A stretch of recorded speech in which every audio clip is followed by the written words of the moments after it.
हांव पुस्तक वाचतां. हांव पुस्तक वाचना. तूं इंग्लीश उलयता. तूं इंग्लीश उलयना. तो फुटबॉल खेळटा.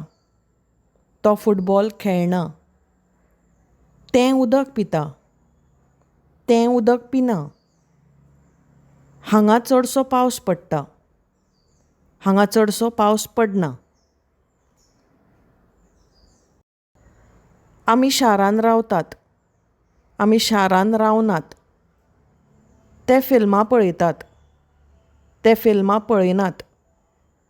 सूर्य पुर्वेक उदेता. सूर्य पश्चिमेक उदेना.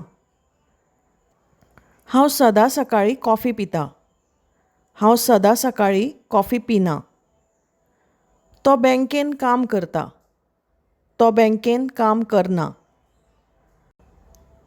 ती गणीत शिकयता. ती गणीत शिकयना. आमकां मदत जाय.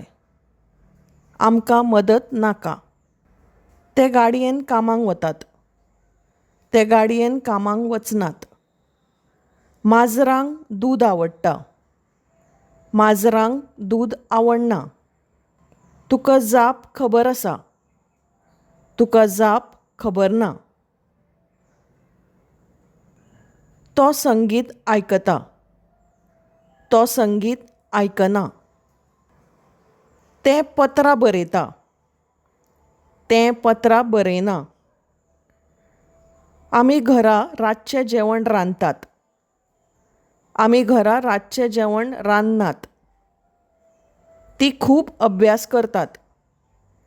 तीं खूब अभ्यास करिनात. हांव गिटार वाजयतां. हांव गिटार वाजयना.